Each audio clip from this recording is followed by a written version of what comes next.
Bienvenue chez Basilic, le podcast pour changer de regard et imaginer ensemble un futur désirable. Je suis Jeanne, votre hôte, et chaque semaine, je tends le micro à celles et ceux qui façonnent le monde de demain. Je vous souhaite la bienvenue et j'espère que vous vous sentirez bien chez Basilic. À l'occasion des 5 ans du podcast, j'en ai profité pour retrouver d'anciennes invitées que j'avais eu l'occasion d'interviewer en 2017 ou 2018. Où en sont-elles aujourd'hui ? Leur projet a-t-il évolué ? Comment ont-elles concilié écologie et projets professionnels ? J'ai pensé ces épisodes pour qu'ils soient légèrement plus courts que mes autres interviews. J'espère que cela vous plaira. Ce sont Mathilde et Clémentine de Holly qui ouvrent le bal de ces enregistrements. Avec elles, nous discutons de la crise économique que nous traversons aujourd'hui, entre inflation, hausse du coût de l'énergie et hausse du prix des matières premières. Comment une marque engagée fait-elle pour affronter ces difficultés ? Mathilde et Clémentine se livrent au micro et nous partagent en toute sincérité les difficultés et les épreuves auxquelles elles sont confrontées actuellement. Je vous souhaite une belle écoute et je vous invite, si vous le pouvez, à soutenir Holly en leur envoyant un message sur les réseaux sociaux ou en passant une petite commande sur leur site internet. Et maintenant, place à l'épisode. Salut les filles. Bonjour. Bonjour. Comment allez-vous ? Bah écoute, ça va, la période est un peu compliquée, mais on fait aller. On va revenir là-dessus, bien sûr. Je suis très contente de vous retrouver, de te retrouver Mathilde, 4 ans et demi après le premier enregistrement. J'avais eu la chance de vous tendre le micro quand vous étiez encore au tout début de votre marque et de votre aventure. 4 ans et demi, vous êtes toujours là, vous avez bien développé votre gamme. C'est tout ce dont on va parler aujourd'hui. Peut-être que vous pouvez vous représenter brièvement pour les auditeurs et les auditrices qui n'étaient pas là en 2018 et qu'on ne peut pas blâmer de ne pas avoir écouté l'épisode. Bien sûr, donc on est Clémentine et Mathilde et nous sommes les deux fondatrices de la marque de lingerie éco-responsable Holly. Génial. Alors, on va repartir et rembobiner un petit peu la cassette pour se replonger en 2018, quand on a réalisé notre interview, Mathilde, puisqu'on était toutes les deux. C'était quelque temps après le lancement de votre première collection de culottes, qui ont donc cette particularité d'être fabriquées en Europe avec des matières non toxiques, puisque c'était quand même aussi une de vos motivations de départ. Comment est-ce que ça a évolué depuis ? Vous avez étoffé votre gamme, je le disais en préambule, vous proposez désormais des soutiens-gorge. Comment ça s'est fait, ce cheminement ? C'est vrai qu'à la base, on travaillait surtout le coton bio. Ensuite, on a intégré la dentelle recyclée, le tencel, le sequel pour nos maillots de bain. On a vraiment eu l'envie de travailler différentes matières éco-responsables. Et puis, en effet, d'élargir la gamme, puisque maintenant, on a des maillots de bain, des bodys, voilà. Est-ce que c'était une volonté d'élargir la gamme parce que ces nouvelles matières sont apparues aussi sur le marché à ce moment-là ? Je crois que c'était l'envie en tout cas de montrer qu'il n'y a pas une seule solution éco-responsable. Chaque matière a ses avantages et ses inconvénients. Et c'est pour ça qu'on avait envie de travailler différentes matières ou aussi montrer différentes options. Par exemple, notre lingerie est faite en Hongrie, les maillots de bain sont faits en Espagne et les bodys sont faits en France. Donc voilà, montrer qu'il y a plein de solutions différentes, il n'y a rien de parfait et qu'on essaye de faire au mieux à chaque fois. Je pourrais dire également qu'au début, on n'avait que des culottes en coton bio avec des petits détails en tulle et dentelle. Et à ce moment-là, en tout cas dans nos recherches, on n'était pas encore tombé sur la dentelle en fibre recyclée qu'on utilise aujourd'hui. Je ne peux pas dire qu'elle n'existe pas, je ne peux pas savoir, mais en tout cas, nous, on n'avait pas trouvé de fournisseur européen qui propose cette matière. C'est vrai que quand on est tombé sur ces nouvelles matières, ça nous a aussi permis d'imaginer des nouveaux modèles avec un peu plus de transparence, de dentelle, un peu plus sexy. Et en même temps qu'on essayait d'élargir la gamme, mais tout en restant sur la lingerie. Par exemple, pour les bodys, on a pensé à trouver peut-être d'autres matières, parce qu'on n'utilise pas forcément la même matière. Pour un body, c'est à mi-chemin entre la lingerie et le prêt-à-porter, que vraiment pour une culotte ou un soutien-gorge. Donc c'est aussi au fur et à mesure des découvertes que vous avez faites. Est-ce que vous pensez aussi que le marché était plus mature et donc il y avait plus de matières qui ont été proposées ? Vous avez évoqué le tencel, par exemple, ça fait partie un petit peu de ces nouvelles matières. Est-ce que vous pouvez nous en dire un peu plus ? Alors sur le tencel, parce que bon, tout le monde ne connaît pas, donc c'est une matière, c'est une fibre autrichienne en fait, de la marque Lenzing. C'est une matière qui est éco-responsable, qui est fabriquée à partir de pulpe de bois en circuit fermé et qui a pas mal de propriétés, qui est très respirante, qui est très douce. Donc c'est assez adapté pour de la lingerie ou du homeware. Nous on l'a utilisé notamment pour les bodys et la tenue de yoga. Et après c'est vrai que l'offre chez les fournisseurs de tissus, ils développent maintenant tous une gamme éco-responsable. Au Salon international de la lingerie, il y a une partie qui est dédiée aux fournisseurs. Et un peu, j'ai l'impression que le thème, tous les ans, depuis 3 ans, c'est l'éco-responsabilité finalement. Donc il y a vraiment aussi une offre plus importante chez les fournisseurs qui permet aux marques d'imaginer de nouveaux produits avec des nouvelles matières. C'est sûr qu'il y a un développement, et les deux vont ensemble, l'offre de tissus et l'offre de vêtements finis pour les clients. Clémentine, tu as mentionné une matière aussi pour votre maillot de bain ? Oui, c'est le Sequal. Alors ça, c'est fait à partir de déchets plastiques qui sont notamment repêchés dans les océans. Donc pour nous, c'était une manière de valoriser voilà, le recyclage de déchets plastiques, et ça nous intéressait bien, puisque pour des maillots de bain, récupérer des déchets qui viennent de la mer, on trouvait que ça assez intéressant. Et j'ajouterais aussi, je pense que la différence aujourd'hui, c'est aussi qu'il y a beaucoup plus d'informations sur les matières, ce qui permet aussi en tant que marque de faire la différence entre celles qui sont un peu du greenwashing et les autres. Parce que c'est aussi important de se renseigner quand on choisit une matière. Et je pense qu'il y avait moins d'informations il y a 5 ans, il y en a quand même beaucoup plus aujourd'hui. Et donc, vous aviez commencé avec une gamme de culottes, vous avez étoffé avec des soutiens-gorge, des bodys, etc. C'est pas du tout le même métier de dessiner des culottes que de réfléchir à un body comme celui que tu portes, Mathilde, aujourd'hui, mais voilà, que de réfléchir à d'autres produits. Comment ça s'est fait ? Est-ce que c'était une volonté dès le départ, mais c'était pas possible de lancer tout en même temps, ou ça a été assez progressif ? Malgré tout, c'est quand même un univers assez proche. C'est le lingerie homeware, on va dire, comme univers. Dès le début, on voulait faire de la lingerie éco-responsable, donc ça voulait dire aussi forcément des hauts pour aller avec les culottes, mais pour des raisons c'était un petit lancement. On a fait une campagne de crowdfunding sur Ulule avec seulement 4 modèles de culottes. Pour nous, ça n'aurait pas été possible de lancer directement des ensembles, en plus c'est un peu plus compliqué quand même de concevoir des soutiens-gorge, même sans armature, que des culottes. Donc on voulait faire de la lingerie, culottes, soutien-gorge. Déjà, ça nous a pris quand même au moins 2 ans avant de pouvoir proposer quelques soutiens-gorge sans armature assortis à nos culottes. Et ensuite, on a eu envie de se dire quels autres types de produits pouvaient aller avec ça. Et c'est vrai qu'un produit très complémentaire de la lingerie, c'est le maillot de bain finalement. Donc ça faisait partie de nos projets. Et voilà, au début, c'était vraiment soutien-gorge, culotte. Et après, on s'est posé la question d'essayer d'autres produits, voir ce que c'était. Est-ce que vous avez agrandi les équipes au fur et à mesure quand je t'avais rencontré, Mathilde, c'était encore les tout débuts, je pense même pas que vous aviez de bureau à l'époque. Est-ce que vous avez agrandi l'équipe ? Est-ce que vous êtes entouré d'autres personnes ou vous êtes restés finalement toutes les deux ? On a pris des stagiaires et on a aussi en ce moment une salariée, Alix, qui était avec nous en stage pendant quelques temps, qui est ensuite restée en CDD et qui est maintenant en CDI. Voilà. Et qui s'occupe de quel pôle ? Alors, elle s'occupe surtout de la distribution, mais c'est vrai que comme on est une toute petite structure, elle nous aide aussi sur plein d'autres aspects. Puisque vous avez développé, donc vous vendez majoritairement en ligne, mais aussi dans plusieurs points de vente en France, c'était vraiment votre... en France et en Europe d'ailleurs. Oui, en France, en Europe et un peu dans d'autres points du monde. Nous, c'était vraiment une envie dès le début d'être présente aussi en boutique, pour que les femmes puissent essayer leur lingerie. Et puis, on trouve aussi que c'est sympa d'avoir des boutiques en centre-ville et que du coup, faire que du shopping online, c'est un peu dommage. Donc, c'était un peu les deux. Sans pour autant ouvrir votre boutique physique. Alors, sauf des pop-up. Voilà, on aimerait bien un jour, mais pour l'instant, c'est pas au programme. Et on va y revenir parce que la période est assez compliquée. Vous avez, déjà, on a observé plein de marques qui ont mis la clé sous la porte récemment, plusieurs que j'ai reçues au micro. Et vous avez fait un post Instagram il y a quelques temps pour expliquer aussi les difficultés que vous traversez en ce moment. Est-ce que vous pouvez expliquer aux auditeurs et aux auditrices pourquoi c'est plus compliqué ? C'est compliqué pour tout le monde en ce moment, on voit bien l'inflation, la baisse du pouvoir d'achat, mais pourquoi c'est plus compliqué pour les marques qui sont engagées et qui essaient de proposer un modèle un peu différent ou plus vertueux ? Déjà, je pense que c'est plus compliqué parce que de base, nos matières sont plus chères. Le coton bio, la dentelle recyclée, c'est plus cher. Produire en Europe ou en France, c'est plus cher. Donc forcément, quand ces coûts-là augmentent, ça a un impact encore plus important. Et souvent, en tant que marketing, on marge un petit peu moins pour proposer des prix quand même corrects.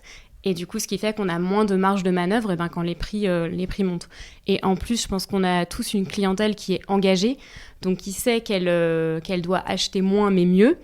Et donc cette clientèle, une fois qu'elle a fait son stock de culottes, elle n'a pas forcément besoin de racheter tout le temps. Donc pour nous, le challenge, c'est d'aller toucher d'autres personnes. Mais ça, c'est assez compliqué de se faire connaître. Je pense qu'il y a vraiment cette raison. Et en plus, je rajouterais que notre clientèle, on peut avoir des gens assez aisés, mais on a aussi des infirmières, des institutrices qui ne gagnent pas forcément des fortunes. Et donc, en période d'inflation, elles sont touchées comme tout le monde et elles ne peuvent pas forcément racheter une culotte au lit ou autre.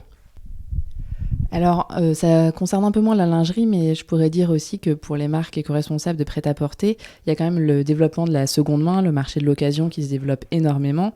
Et dans une période où les gens ont besoin de dépenser moins, ils vont peut-être se dire j'ai envie de consommer de façon éthique, donc je vais me tourner plutôt vers de l'occasion, ce qui reviendra en général moins cher que d'acheter des pièces chez des créateurs éthiques.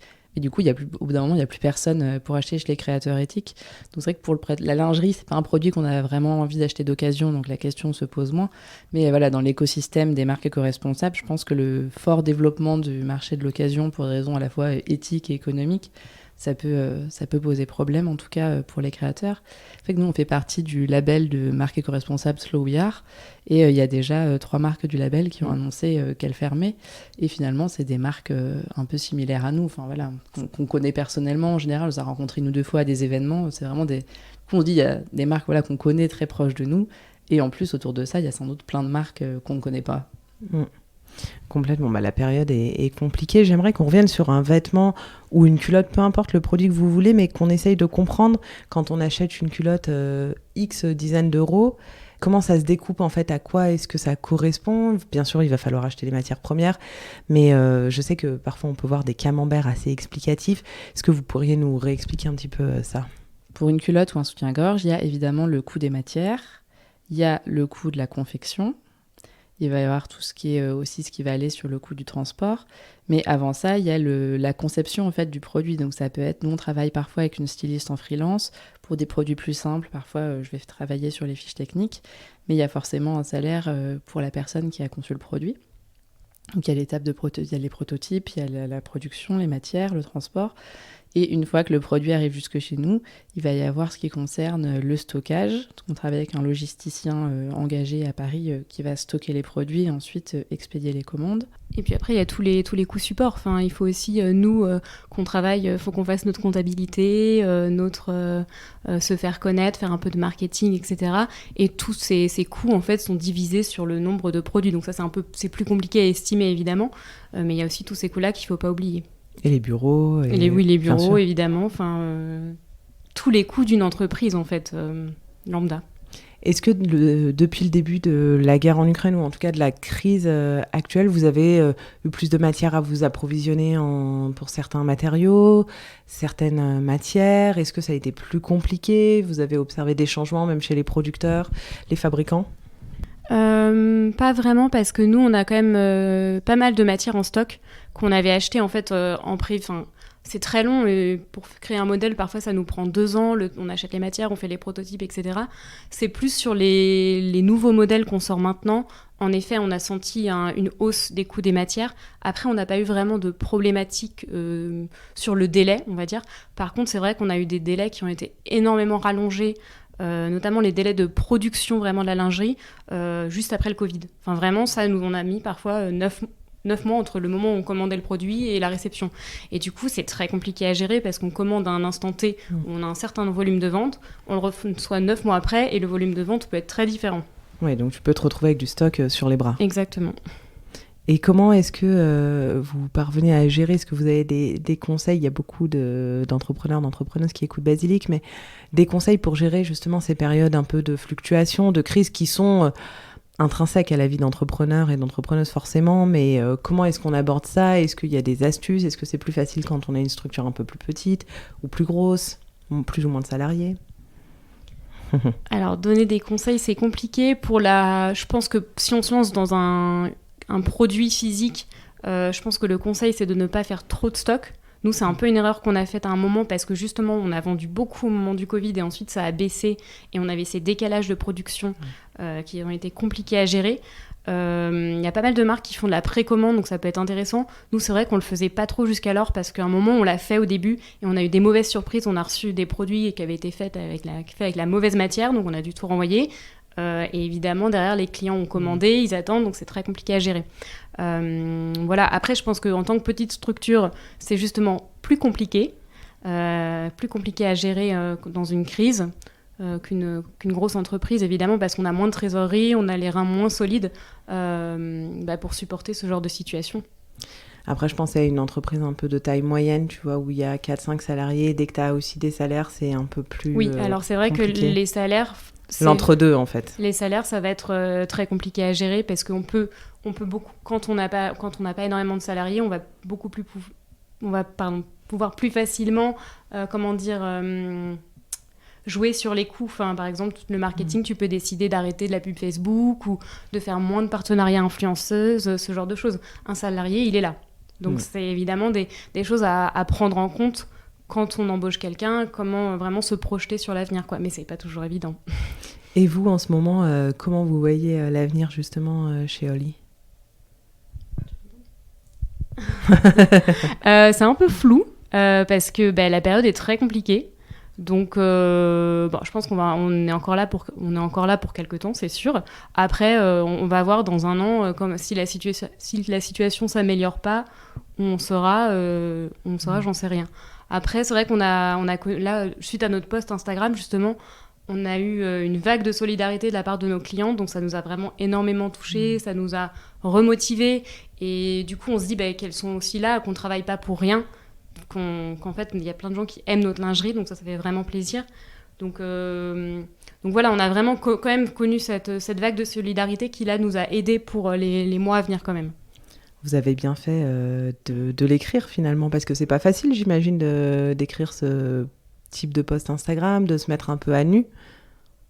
J'avais envie de rajouter qu'en fait, là, comme on a commencé une période de crise qui va forcément se prolonger sur les prochains mois, nous, c'est un moment où finalement, on va juste rester sur nos basiques, faire de la lingerie, pas trop de nouveaux projets, quasiment pas de dépenses marketing, et vraiment rester sur ce qu'on faisait déjà, et pas forcément essayer de développer plein de choses, parce que c'est pas le moment de le faire, ou qu'on n'a pas les moyens financiers de le faire.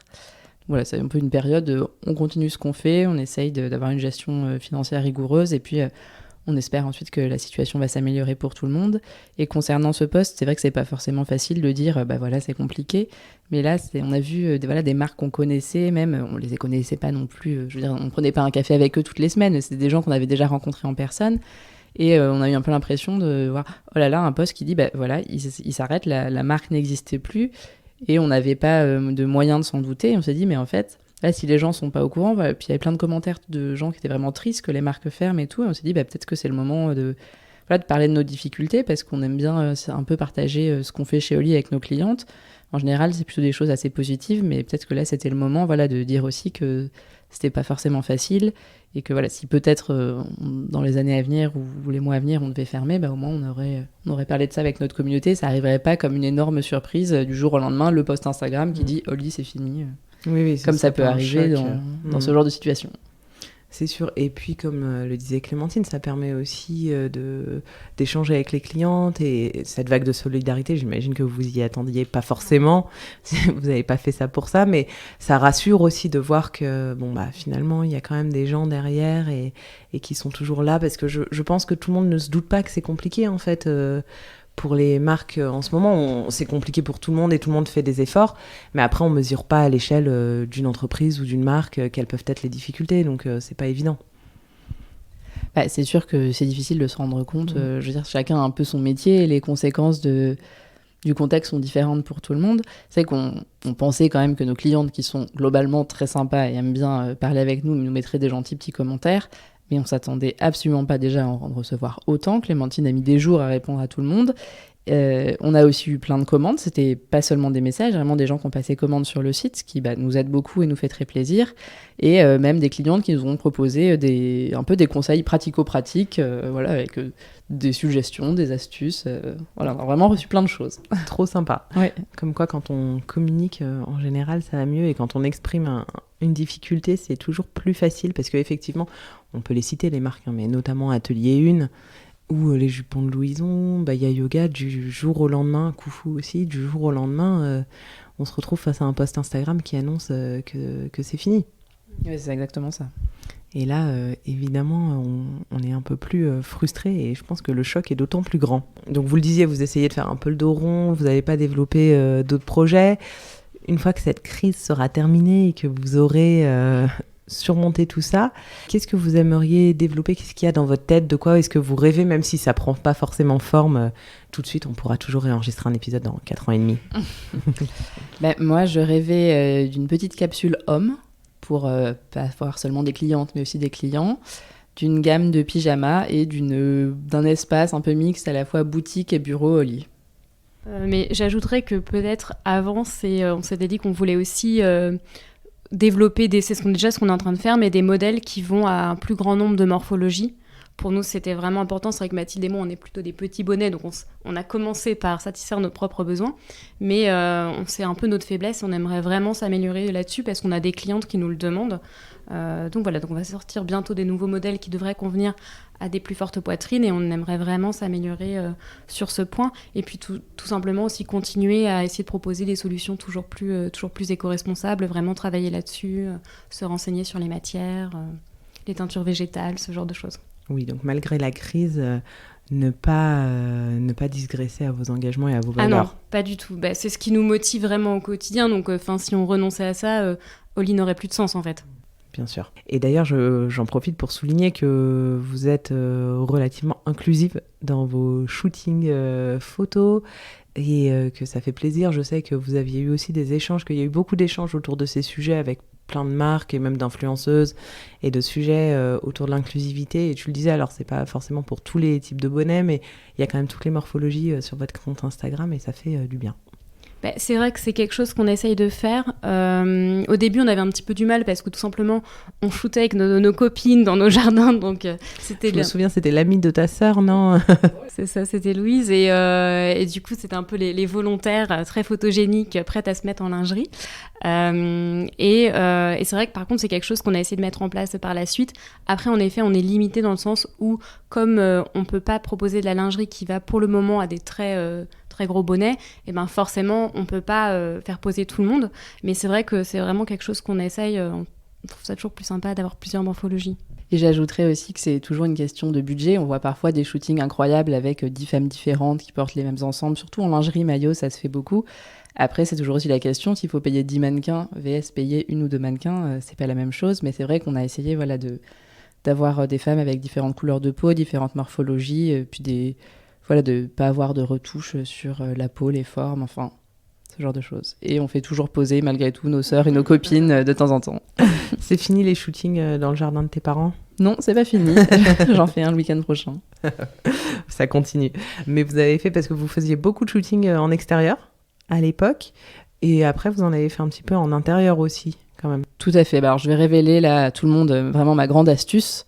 Faire le shooting en extérieur pour avoir une jolie lumière, mais tendre un drap en lin sur le fil à linge familial, shooter juste en dessous des pinces à linge, et ça fait très fond studio avec une lumière douce. Parfait. Et écoute, je suis ravie d'entendre que le jardin de tes parents sert toujours de studio photo, c'est parfait. Merci beaucoup les filles pour ce bref échange qui nous a permis de remettre en lumière Oli. Et merci d'être toujours là, 4 ans et demi après, et j'espère qu'on aura l'occasion dans 4 ans de refaire un point. Merci à toi dans votre boutique bureau. Merci à toi d'être venu nous rencontrer. À dans 4 ans. Merci d'avoir écouté cet épisode jusqu'au bout. Si vous êtes encore là, j'imagine qu'il vous a plu. N'oubliez pas de vous abonner à Basilic sur votre application de podcast favorite pour ne louper aucun épisode. Vous pouvez également me suivre sur Instagram et LinkedIn @basilicpodcast pour découvrir les coulisses de tous les épisodes et de toutes les interviews. Et enfin, si l'univers du podcast vous intéresse, alors je vous invite à jeter un œil à basilicpodcast.com. Vous y découvrirez Basilic Studio, la formation que j'ai créée pour vous accompagner à lancer votre propre podcast et surtout le podcast de vos rêves, mais également Basilic Lab, l'agence qui nous permet de créer des podcasts pour des marques audacieuses et des thérapeutes engagés. Je vous donne rendez-vous la semaine prochaine pour un nouvel épisode et d'ici là, prenez grand soin de vous.